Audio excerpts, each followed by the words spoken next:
The sun has gone down at Hangman's Hill, and the ghost at Misery Corner isn't walking tonight. So, welcome to the Weird Tales Radio Show, your weekly fix of ghost stories, urban myths, witchcraft, magic, and folklore. And now, here's your host, writer, award-winning journalist, best-selling author, and sometime werewolf hunter, Charles Christian. Hello and welcome to another episode of the Weird Tales Radio Show. More weird tales for weird times, with me, Charles Christian. This week we have the second and concluding part of our interview with Richard B. Spence, the American historian, academic and consultant to the International Spy Museum in Washington, D.C., on the life, times and mysterious disappearance of Sidney Reilly, the Ace of Spies. Though it's probably more accurate to call him the Ace of Double Crossing. But first, we have a new haunting to add to our supernatural calendar. This is a recurring sighting taking place every 29th of March, which is the anniversary of the Battle of Cheriton near Alresford in Hampshire, which took place in 1644 during the English Civil War. The battle was an important victory for the parliamentarians, otherwise known as the Roundheads, and although nobody realised it at the time, it was the beginning of the end for King Charles I and the Royalist cause. That's the Cavaliers. As for the haunting, it's said that every 29th of March, although alternative counts say it only happens every 4 years, the soldiers who died during this battle are doomed to return to their former battlefield. The last reported sighting was last year, 2020.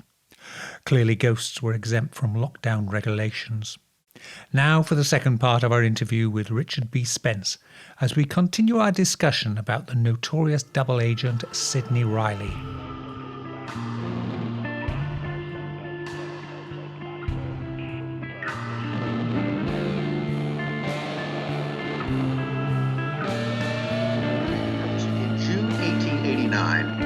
Sidney Reilly is created.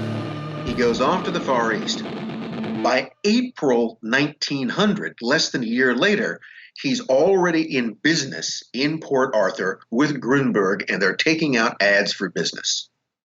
So again, how that transformation took place is itself one of these sort of many mysteries that remain. So now we got this fellow who's a businessman, and they deal in everything. They import everything from small arms to timber, and Reilly also branches out. He gets a second job. He becomes a shipping agent for a thing called the East Asiatic Steamship Company. That brings him into contact with one of the things he's deeply involved in is a lumber business. Timber was very important. Mm-hmm. And they even import timber from the American Pacific Northwest and from Canada. But also there are connections between Grunberg and Reilly and a lumber company which is operating out of Siberia. Now here, a name comes up which is going to be, I think, very, very important to what happens later, is that one of the people who's involved on the Siberian end of this timber business is a fellow by the name of Abram Zhivatovsky. And Abram Zhivatovsky moved a few years ahead, moved to New York during World War I, where, remember Reilly, I said, was a war contractor for the Russian government? Yep. Well, he's also an employee for someone, and he's an employee for the very same Abram Zhivatovsky and the commercial syndicate that Zhivatovsky represents in Russia. But the even more interesting thing about that, and maybe to me one of the most interesting things, is that, well, who's Abram Zhivatovsky? Well, he's another Russian Jewish businessman, a millionaire, very successful, runs in high circles. He's also Leon Trotsky's uncle. Aha. Okay. The Zhivatovskys are Trotsky's or Bronstein's maternal relations.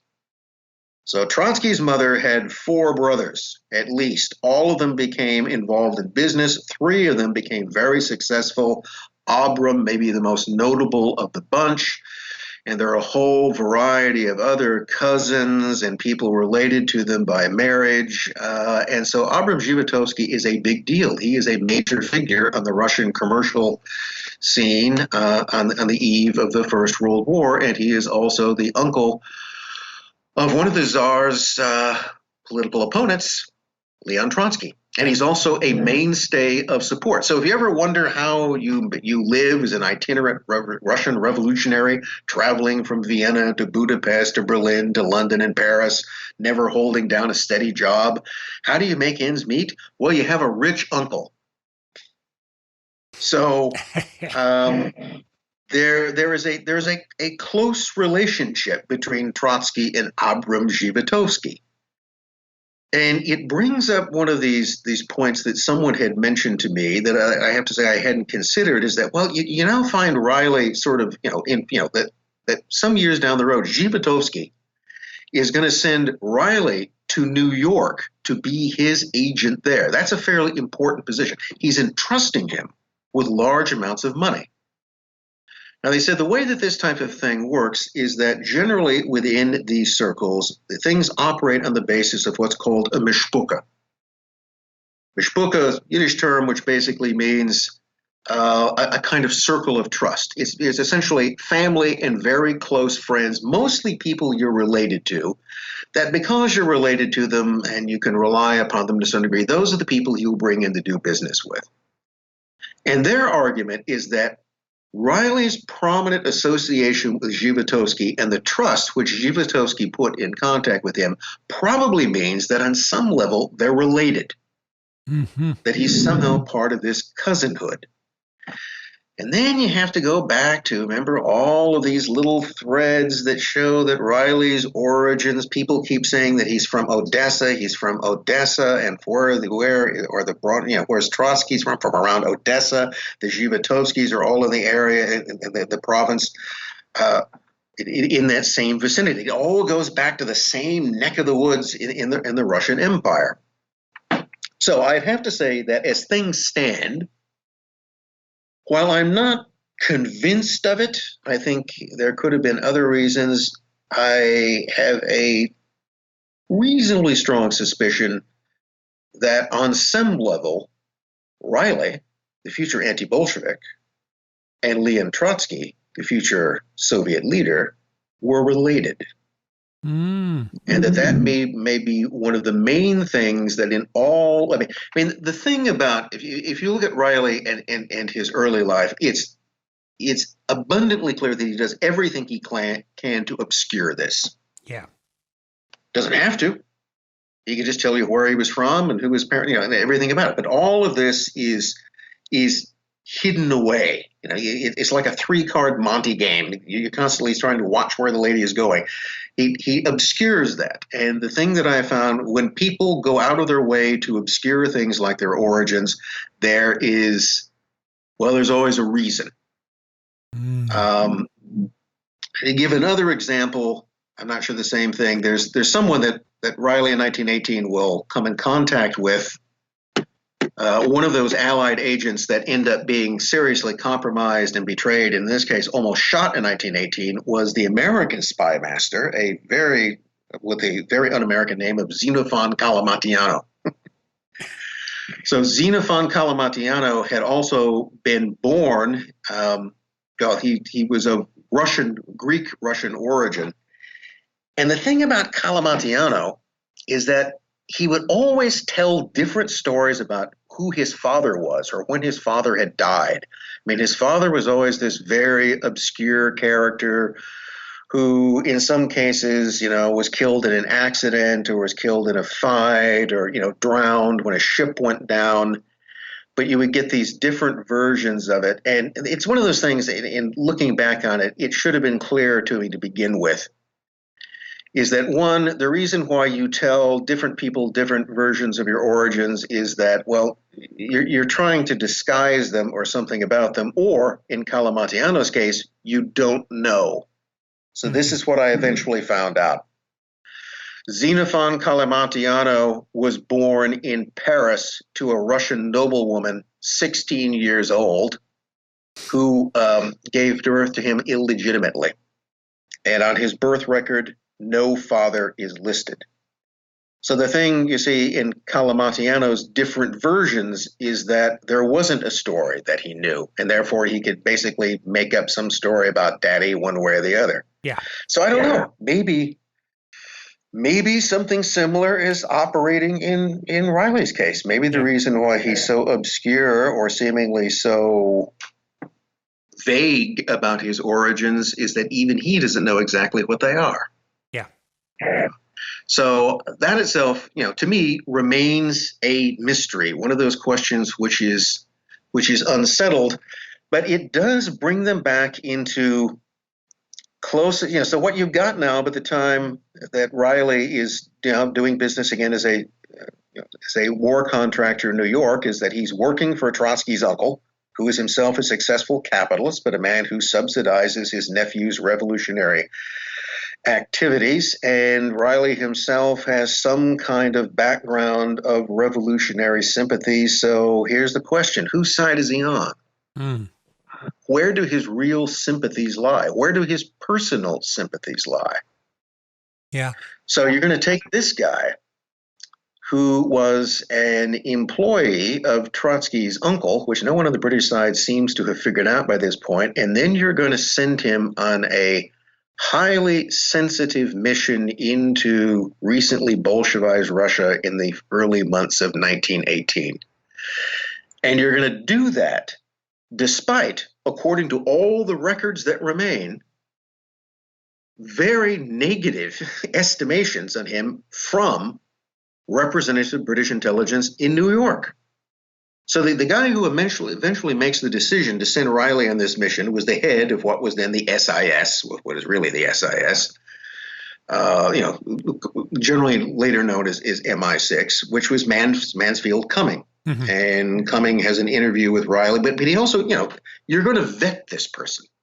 You're not just going to pick some guy off the street, give him a pocket full of diamonds, and send him off to Soviet Russia to get involved in intrigues. You're going to try to figure out who he was. And if you look in what remains of Reilly's SIS or MI6 file, which I've seen, and which is, clearly at one point was a larger file of some kind.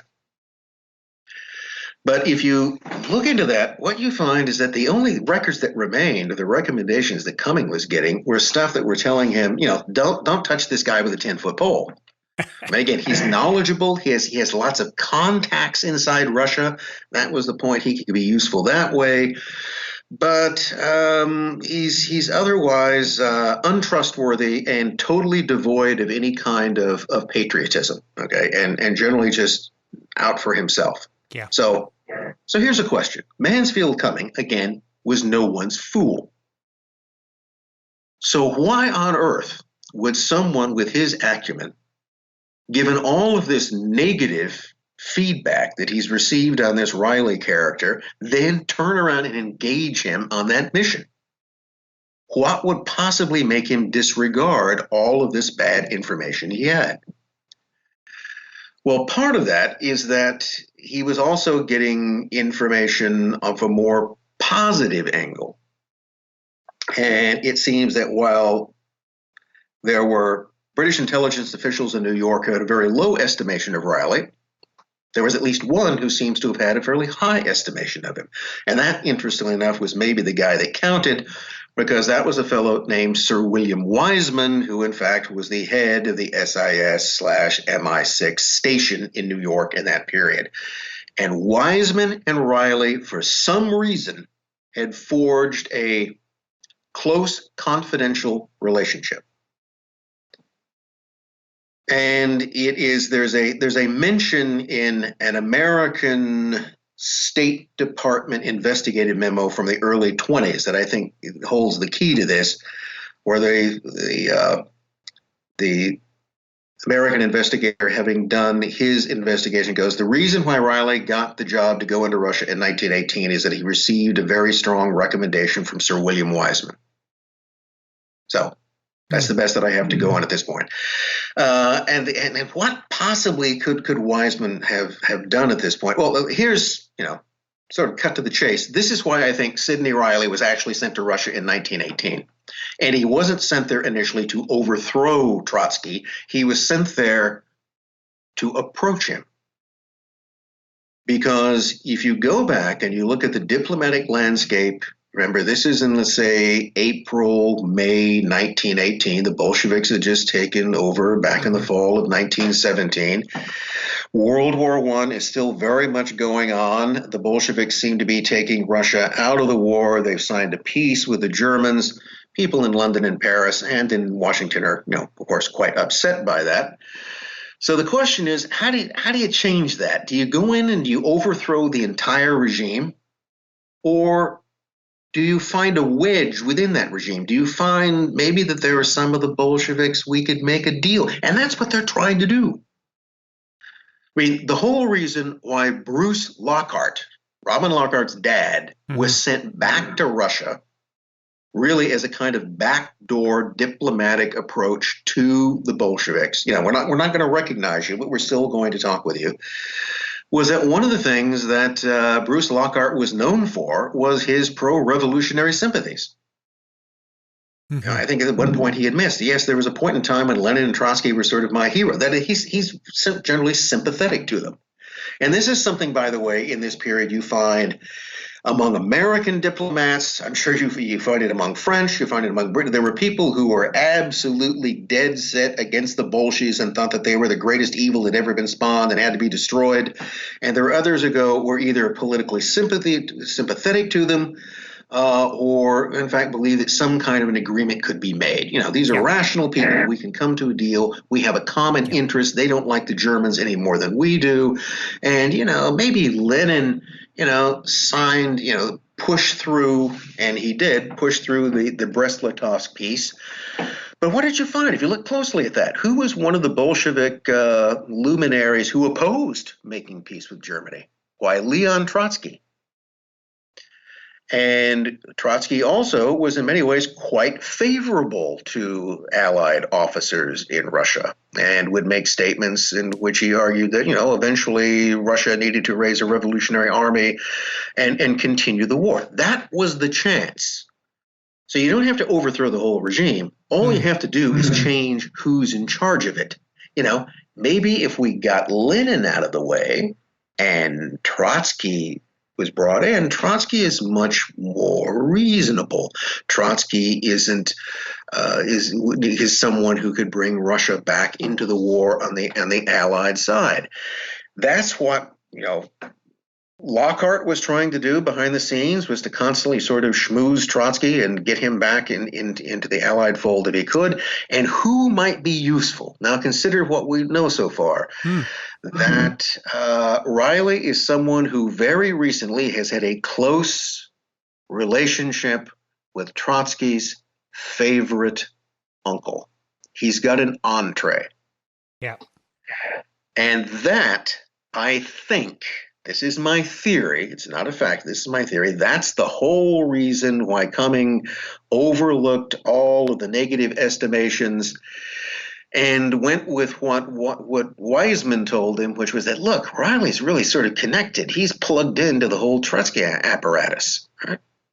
He's someone that would have who has a personal approach to Trotsky and could quite unofficially deal with him. That's why I think that he was sent back. Right. And that can then brings you back to eventually, how did this whole Lockhart plot actually work out? Well, didn't overthrow the Bolshevik regime by any means. The one thing that did happen in the process of it, though, is that who was almost assassinated? Yep. Lenin. Yes. Because at the end of August, while this whole plot is coming apart, someone, it still remains uncertain who, put 2 bullets into Vladimir Ilyich Lenin and almost eliminated him as head of the Soviet regime, which would certainly, at that point in time, because Stalin was no major figure at that point, would have pretty much put the whole thing into the hands of Trotsky. Yeah. So was that the whole plan all along? But because Lenin wasn't killed, the bullets didn't quite do their job, then you had to do a lot of damage control. And you had to make it look like other people had all been involved in this. This was an Allied plot. There is an interesting to look at. If you look at the fallout of the plot, almost all, in fact, all of the key British conspirators get away. Yeah. Reilly gets away. Lockhart is arrested. They don't do anything to him. They let him get away. The French and the Americans are not so lucky. This guy I mentioned, Xenophon Calamatiano, not only is he arrested, he is tried, and the only one of the main Allied intelligence officers to be caught, apprehended, put on trial, and sentenced to death. He even gets to go through mock executions, but eventually he in 1921 survives in prison, and through a deal, again a back channel deal, gets out of Soviet Russia and back to the States. But you want to know who it was that Xenophon Calamatiano blamed for everything? Sidney Reilly. Uh-huh. And he's one of the, and Calamatiano never wavered from the point. He goes, this whole thing was set up by Reilly. Reilly was working with the Bolsheviks. He betrayed all of us, and he considered him to be personally responsible. And at one point, in one report, Calamati goes on, so I know my instincts told me not to trust him, but I kept having these people tell me that he's a professional. And you don't have to trust him. You just have to realize that he's a professional and he will do what he says. And he goes, then I got screwed. Yeah. That's basically what happened. Yeah. So that's a very different portrait that one tends to get otherwise. I even think there's something in terms of the timing of Lockhart's book. It comes out. This is where you get this constant repeated story. Generally, if Sidney Reilly's name comes up, the next thing that will come up is James Bond. Yes. All right. Oh, this. He's the person. He's the basis for James Bond. Which, actually, Ian Fleming. Fleming never said any such thing. And if you tend to look at his career, he's not really James Bond. Other than the fact that, the fictional James Bond occasionally uses the cover of a businessman, which I suppose might be it, but doesn't really fit, Yeah. Reilly, tried to style himself an Englishman, but he wasn't. He has an Irish name. He claims to be born in Ireland. He's not.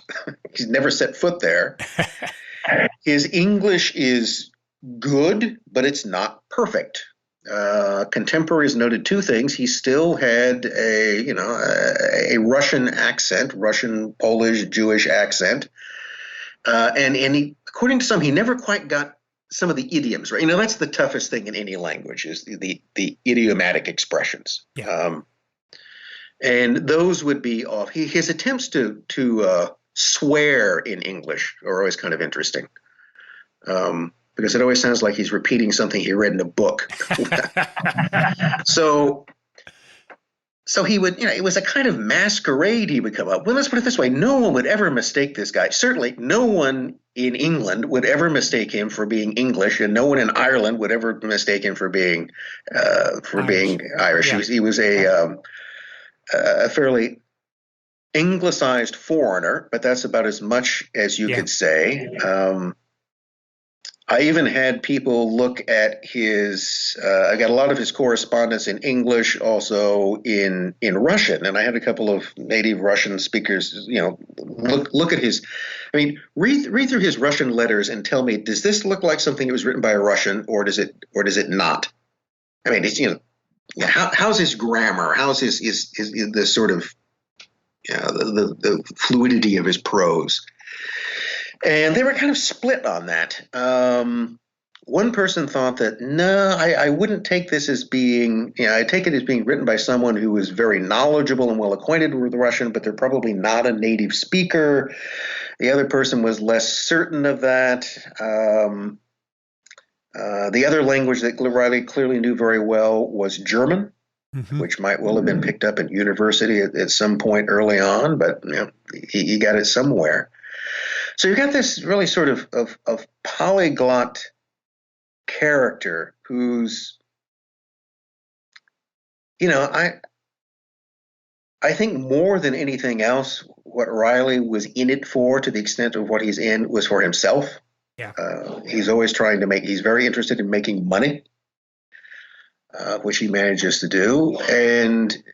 But I think that in terms of his political affiliations, such as they were, that they are at the very least highly adaptable and fluid. Yeah. One of the things that's always interested me is his involvement in the Russo-Japanese War in 1904-5, which is when he's out there as a trader doing all his partnerships, and he appears to be working as an agent for the Japanese Imperial Navy and supposedly steals the plans to Port Arthur Harbour and leaks them to the Japanese. Well, a couple of things to keep in mind. By the time the Russo-Japanese War comes along, one thing to remember is that Britain and Japan were allied. Yeah. So in the time, in fact, Reilly's in the Far East, 1902, there is the Anglo-Japanese alliance, which is created, which almost, as it turned out, almost drug Britain into the Russo-Japanese War, but that didn't quite happen. Yeah. But if you go back and look at that, you find that the British sympathies, official sympathies at least, were clearly on the side of Japan because, again, Russia was viewed as a rival empire. Britain was not happy about Russian expansion in Asia, and at that point they thought that Japanese expansion would be an antidote to that. I can only say, how did that work out? So things do change. Roll around to 1941, and things are so much different. But things look different in 1902. Yeah, I think this is what I think. If you just look at the basic chronology of things, what's most likely the case. In 1899, Melville hands Reilly the Reilly passport, gets him out of London because for some reason he's become too compromised there. But I don't think he's going to let him go if he thought that he was still a useful informant. And I don't know, maybe he gives him some money to help found the business. Nevertheless, notice where Reilly shows up, the newly minted Reilly, in Port Arthur, which is a Chinese port controlled by who? Britain's rival, the Russians. In fact, it's the biggest Russian naval base in the Far East. So where could you do better than to have your informant situated? So there you are doing business right in this. I might also add that Reilly shows up in China right as the Boxer Rebellion is simmering down. So there's a lot of activity that had been going on. It was a very volatile place at the time. So, you transfer your informant from London to Port Arthur, where now he can, and he's involved in trading. It's a great, way to keep your finger on the pulse of the economic currents in the Far East, and basically to keep very careful eye, pick up anything you can about what the Russians are doing in Port Arthur, or see their new defenses being built, what ships are coming in. So he could be quite useful. He could also be involved in his own business activities. Now, here again, you bring up this whole thing about his involvement. There are all of these stories, the different narratives. So Reilly sold the plans of Port Arthur's defenses to the Japanese. Well, he certainly was in a position to learn something about those defenses.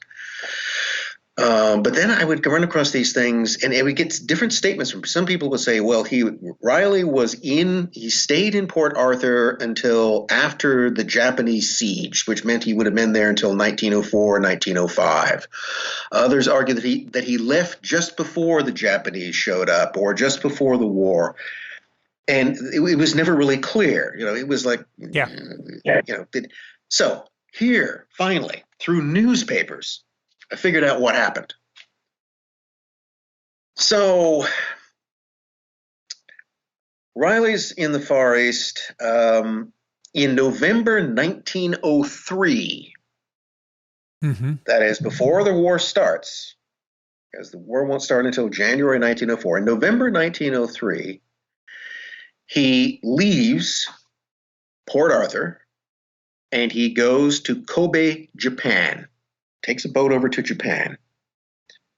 Now, one of the reasons that he was going there was that another Russian company, a thing called the M.A. Ginsberg and Company, which sometimes gets confusing because Ginsberg sounds kind of like Grinberg, and some people have him working for Ginsberg, which he never did. But suffice to say, Ginsberg had sort of pulled out. They were kind of shutting down their office, and what Reilly was supposed to do was to help close down their office and then go to Japan to help finish up some sort of be kind of caretaker for their business there. Mm-hmm.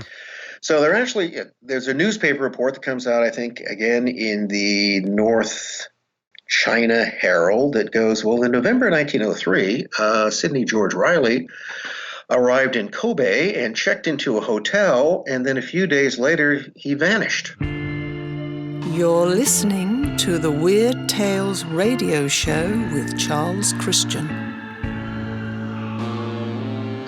And he vanished in the company of a woman. And the woman in whose company he vanished with was a woman by the name of Irene Harlow Gates, who had recently married an Englishman by the name of Dawson. So she was now Irene Harlow Dawson, except they were in the process of getting a divorce. So she's supposedly a rich American heiress who a few months before had married in Shanghai this fellow by the name of Frederick Dawson. I don't know why she married him. Apparently, she didn't claim any money. But then like a month later, they split up. Mm-hmm. And then you find that she and Reilly end up together, probably because she met him. This is also about the same time that Reilly takes his wife Margaret and sends her back to England on a boat, gets rid of her. Mm-hmm. Because he's begun a career with the Dawson woman. And then it's eventually found that he and Irene Dawson took a steamer out of Nagasaki to Manila. Mm-hmm. And then they stayed in Manila for a while. And then in March 1904, they show up in Rio de Janeiro, where posing as Mr. and Mrs. Gray, they live for 1 or 2 months in a hotel there and then vanish. So this is what he's actually doing. I mean, he may have, could he have sold details on Russian defenses to the Japanese with the permission of, Melville, whoever it was? Yes, he could have. Doesn't prove that he did, but certainly he was in the right place and time to do it. But the whole thing is that all of these stories about Reilly being in Port Arthur once the war had begun, he left. He was never in Port Arthur from November 1903. He was gone by the time the war started. He's then going from Manila and then to also there's a stop in Cape Town and then eventually in Rio. Mm-hmm. So we find him in Rio living as Mr. Gray along with the former Mrs. Dawson in April 1904. And then again, he kind of disappears from the map. Now, what most of these details come from is the subsequent divorce suit which Frederick Dawson brought against his wife.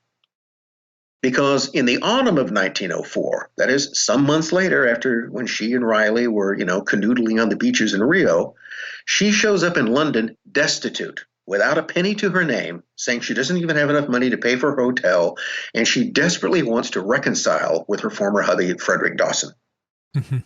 He wants nothing to do with her. So he sues her for divorce, and who does he name as co-correspondent in the divorce suit? Sidney George Reilly. Okay? This is the man who alienated my wife's affections and apparently spent all of her money, and therefore he's named. So investigators in the divorce suit eventually track Reilly down, and where is he when they find him in January 1905? He's in Brussels. So this is the next place he pops up. He's living in Brussels. And he's apparently back with his first wife because that's where Margaret is. Right. So he's returned to her. But the other thing I find interesting about this is that, remember earlier when I said that William Melville, after he retired, started his private detective agency? Yeah. Well, he had an office in London near Victoria Station, but he also started another branch office where? In Brussels. Right. So it makes me wonder, here you've got Riley, who with Melville's help goes off to the Far East, and now he's back and he's in Europe. And where's the one city on the continent we find him situated in January 1905? The very same city where his old friend William Melville has his branch office. So I think he just kind of returned home. Yeah. Then the next step, in June 1905, he's left Brussels and he's in Vienna. And in Vienna, he goes in and gets his British passport renewed, because where's he headed to? Russia. And now Russia, which is in the throes of the revolution of 1905. Remember, this is a very volatile period in Russian history. The Tsarist regime seems about to topple. And this is just the time that Sidney George Reilly, with a new passport, shows up in St. Petersburg and goes into business. Mm-hmm. So yeah, that's either one hell of a coincidence or it's not a coincidence at all. You mentioning his relationship there and his first wife and the like. Well, he was, I believe, a multiple bigamist, wasn't he, during his time? You can't find that he divorces anybody. No. Yeah. The first wife is Margaret, that he marries in 1898, maybe because he helped her murder her elderly husband, maybe not. Okay, yes. I'd read that bit, and that he may well have been the fake doctor who wrote the death certificate. Well, yeah. Well, and another thing, remember, he's a chemist. Yeah. Handy for the poison. If you want to get rid of somebody without a trace, especially in the 19th, a chemist could be useful. Yeah, yeah. But it's at any rate, he and Margaret Thomas do end. It's kind of a whirlwind courtship. He marries her. And they have this ongoing relationship. It's never entirely severed between them. I mean, and any time he sort of disappears for a while, because what he's doing, to me, it's pretty obvious that what he's doing is that he's sending her maintenance. He's sending her money. So when she doesn't get her check, she comes looking for him. So, for instance, when Cummings sends him to Russia in early 1918, she, still in Brussels, by the way, knows that he's, eventually, she didn't get her check. That must have been it. And she knows, and she's writing to them, where is he? Where's he at? I need to know where my husband is. And I'm desperately interested in where he is. And, eventually he gets somebody to send her a check and shut her up. But no, they never divorce. And she does indeed, as the story goes, shoot her eye out. And because the rest of her career, she's basically a nanny. And there's an interesting story. The author of it is a guy by the name of Messenger. I think he was a British family. He was raised in Belgium, and she was his nanny throughout much of his childhood. And the story is called The Nanny with the Glass Eye. Because apparently, the kid walks in at her at one point and she's taking her eye out and putting it in a glass of water next to the bedstead, and he's never seen that before. and she basically explains to him, well, I married this man and I was desperately in love with him, but he continually betrayed me with other women. And so in a fit of jealousy, I was going to shoot myself. So I put a pistol to my head. But as apparently happens all too often, when people put a pistol up to the side of their head, the hand, when they fire it, instead of going through the brain, it just goes through the eye socket. Because, you wince at the last minute. Yeah. So, we'll assume that part of the story is true, but the part is true that she did have a glass eye. But she seems, still, they never separate. She always claims that she's his real wife. The second wife is a Russian woman, Nadine Massino, who he meets in St. Petersburg around 1910. She was the wife of a Russian naval officer who he starts an affair with, and she divorces her hubby, but he won't marry her. They're not married, and then he goes to New York on his mission for Zhivatovsky. And he leaves her on the Riviera. So just before World War I breaks out, Reilly and Nadine, or Nadezhda, Nadine, are living in Cannes, Okay, so he's got some money to burn. And this is when Abram Zhivatovsky says, hey, I need you to come back. There's a war that's going to break out, which he seems to know. And there's a lot of money to be made on this. So I need you to come back as a foreign purchasing agent for me. So he leaves Nadine on the beach in Cannes. She then eventually finds out he's in New York, and she goes, oh, I want to come join you. And he actively tries to discourage that. And what she does, apparently on her own decision, is she gets on a boat and shows up in New York, and also lets people know that she's coming. And that creates a complication for him because there's this pesky law in the United States, or there certainly wasn't, called the Mann Act. Right. Yes. And the Mann Act has to do, it becomes a federal offense to, bring women into the United States or across state lines for immoral purposes. Mm-hmm. And it was supposed to control prostitution, but it basically meant that, at that point in time, a man and a woman, unmarried, traveling across state lines and having sex, well, that was a federal crime. Okay. And therefore the whole idea was that somehow he was bringing this woman into the country as his sexual partner, but she was not his wife. And he is immediately confronted by U.S.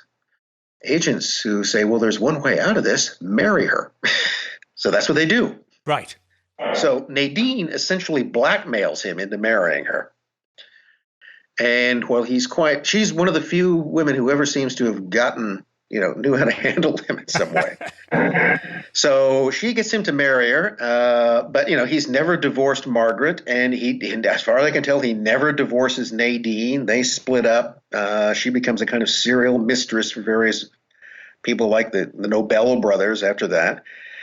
And then in the early 20s, he'll end up marrying this woman, Pepita Haddon Chambers. Who was a kind of former showgirl who marries a playwright who conveniently dies and leaves her with lots of money. And then she becomes the new Mrs. Reilly, although there are two before that. Yeah. And he manages to get away with that bigamy quite well. What about the end of Reilly? The version from Ace of Spies is that he goes on one last mission to try and rally the anti-Bolsheviks, but it's all put up by the Cheka or the NKVD or whatever the Russian agency was at that time. And it's all a trap, and he's taken away and executed, and that's the end of the story. Well, here again, you've got umpteen different versions. Okay, you've got the relatively few facts of this is that Reilly's in New York. He goes back and forth, but he's again back in New York in late 1924 and early 1925. He's reformed a company, Trading Ventures Incorporated, where somehow he got suddenly $100,000 to back up a company, even though he was broke the day before. That's kind of interesting. And so he's running this company, and he's trying to drum up trade, and he's talking about the various American banks and firms that he has good relationships with, which may be true to some point or not. And then he starts getting entreaties that he needs to go back to Russia and try to, aid what is called the minority interests. And this again is where you have to look at these letters very carefully and realize that for the most part, no one here is saying openly what they're doing. Mm-hmm. And the standard version, the basic narrative, is that Reilly, through these means, is lured back to Soviet Russia, arrested, interrogated, and executed in late 1925, and thereby disappears. And true, this is one thing. You never hear or see of him again after that. So this much is true. Think of it this way. Sidney Reilly, remember, who isn't a real person at all, but a persona used by a real person, comes into existence with a passport in 1899. That's where he is born. He then effectively disappears when he is presumably executed in Russia in 1925, and no one ever, that name never comes up. He's not traveling on it anymore. So Sidney Reilly certainly ceases to exist. The bigger question, though, is whether the person who played Sidney Reilly ceases to exist or simply goes back to who it was they were before or some other alternate identity. And it goes back to that sequel that Robin Lockhart wrote, The First Man. Did Reilly go back to his certain death, or did he defect? Was the whole thing a disguised defection? I am, as it stands, an agnostic on that opinion. I think that either one of those could be. I don't rule out anything at that point. This much is pretty clear, though. Reilly was not trapped or deceived into going back to Russia. He knew perfectly well that the white organizations he was dealing with were thoroughly infested with Soviet agents from top to bottom. The so-called Trust, which was this kind of influence organization among the white Russians, he knew, among other things, because Savinkov, after he was caught, told him so, right, in a letter, and Reilly admitted this to other people, like Paul Dukes, that, I know that the Cheka is running this. I know it's all a provocation, but maybe it's useful in some way. Of course, what else would he say under the circumstances?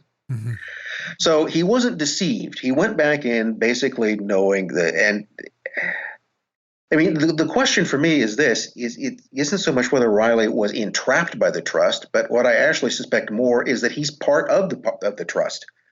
I mean, he was helping sell it to some degree, right, by convincing people in the West that it was real. Yeah. And again, if you cast him in a role, if you cast the narrative as Reilly as Soviet operative, then that makes perfect sense. That's exactly what it is that he would do.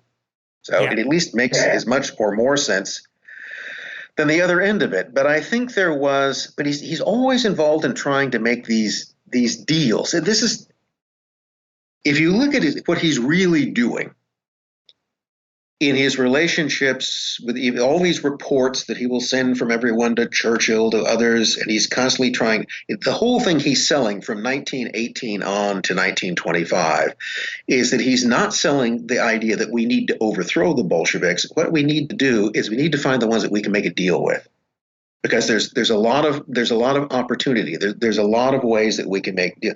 I mean, this is, MI5 is constantly mystified by him. They always thoroughly mistrusted him because what they find is that in London he's constantly canoodling with Soviet agents. Yeah. Right? I mean, they picked up on that back in 1918. Yeah. So, as soon as Reilly ends up in London in early 1918, about the same time that Cumming is going to interview him for this mission, who is it that MI5 finds that Reilly is in communication with? Maxim Litvinov, the unofficial Soviet ambassador in the country. Yeah. And he's meeting with Litvinov. And then he's meeting with Litvinov, the Bolshevik emissary, or the fellow who claims to be the Bolshevik emissary. And then he's interviewing with the head of British SIS to go into Russia. So that's kind of, that really ought to make you just extraordinarily suspicious of the guy. I mean, there are even things about his files disappearing. At one point, MI5 sends a whole file they've compiled on him to SIS, and then SIS loses it. Yes. And then later on, this is, I think, in like 22 or 23, when SIS has basically turned on him, when they cut him off. Which raises the interesting question, why did they cut him off? They never actually come out and say. But I think you can kind of figure out what maybe they figured out. Yeah. And they look around and find out that, gee, their file seems to be missing. Yeah. Wonder what happened to it. So there are lots of interesting questions here.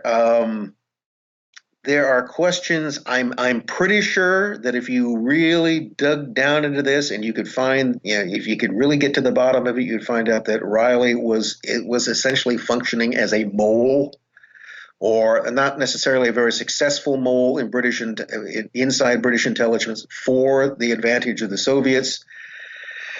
And whether he was doing that for money or ideological conviction is hard to say, or how those two things washed over each other. But he was not what it was that he pretended to be anywhere he was, or he was always more than he pretended to be. That may be a way to put it. But he's constantly pushing accommodation with them. And I think eventually there were people who figured that out, that he's not actually working on our interests. But they're kind of afraid of him. This is, like 1922, 23, he's still going around to various British consulates and embassies in Central Europe. And, SIS is basically telling them, well, look, don't give him any information. Have as little to do with him as possible. But the main thing is don't make him angry. Don't completely alienate him, because the thing they say, he knows a lot about our operation, so we wouldn't want to completely alienate him. And to me, I think there were people who had already figured out what this guy was about.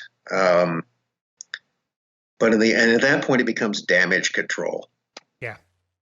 See, the question is, once you figure out that you've got a mole, then it becomes the blame game as to whose fault is this? How did he get this far to begin with? Yeah. And easier just not to ask those questions. I suppose one of the attractions for him going back to Russia when he did was that this was the post-Lenin period, when Trotsky was still one of the major players and hadn't gone into exile. Yes, and the war for Stalin's succession is still very much underway. Yeah. And that, has one of...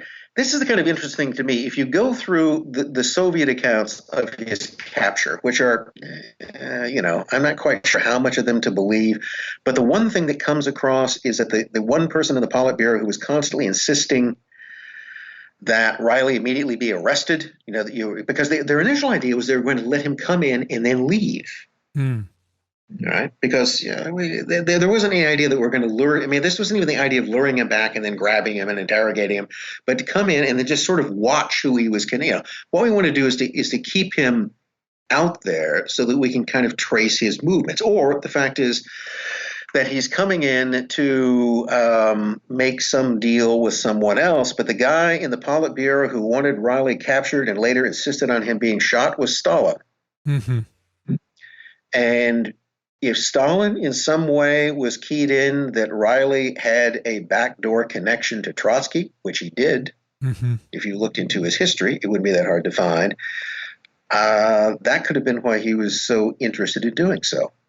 So here's an interesting and intriguing question. It was what Reilly was actually doing is that he was coming in with various overtures from unnamed but important Western Anglo-American financial interests who, under the Soviet circumstances, were willing to back a new horse in the race there, and that horse was Trotsky if the deal could be made. And Stalin caught in on it and basically forced them to destroy the operation in progress. That sounds very plausible. Doesn't mean it's the only potential answer, but it's at least as good an explanation, maybe more so than the other ones you get.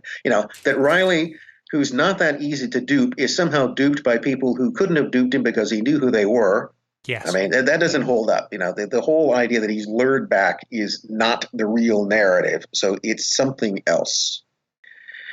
And I think if you could figure out all of the details in that, if you knew all the people who were players in it, you could unveil a very interesting and heretofore unappreciated page in modern history. And on that note, that's a perfect place to stop. I think so. Richard, as ever, a delight talking to you. Enjoy the rest of your break. I will try to do that. And you have a great day as well. I will do indeed.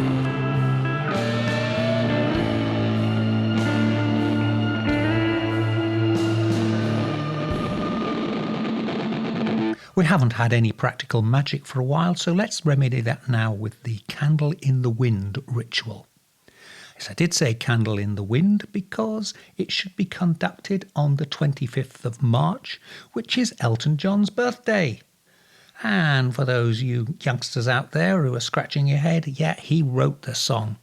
Okay, now the purpose of this spell is to break a bad habit that is holding you back. And to do it, you will need 4 items. You'll need some matches, a pen, paper, and a white candle. It's also best to do this outside and ideally on some kind of heat-proof surface, because you're going to be lighting a very small bonfire on it. So what you do is, with the pen, you write down on the paper the habit you want to break. Then you fold the paper 4 times, and with each fold repeat a line of this verse. By fold of 4 open the door, by fold of 3 so mote it be, by fold of 2 this spell is true, by fold of 1 this vice is gone.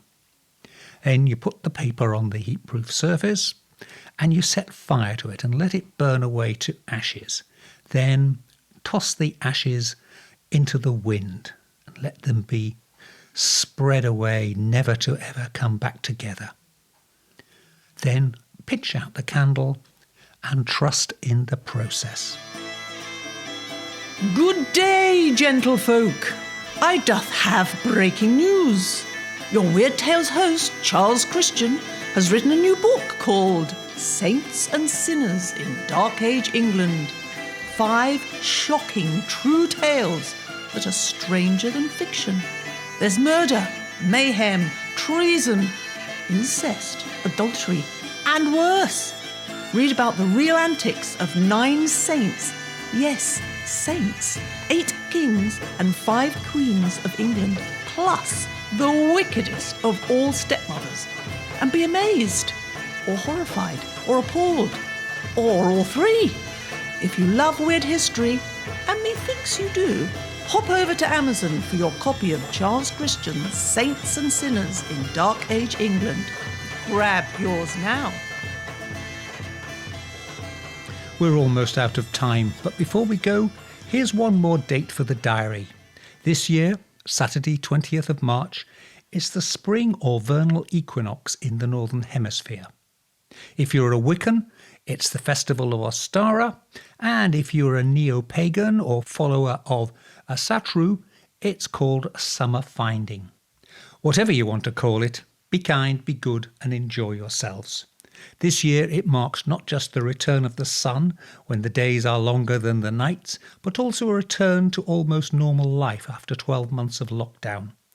Now it just remains for me to say, this is Charles Christian saying, thank you for listening in. Please join me again next time. Until then, stay well, stay weird. Goodbye. Black Shuck, the demon dog of East Anglia, is baying at the moon, which means it's time for us to go.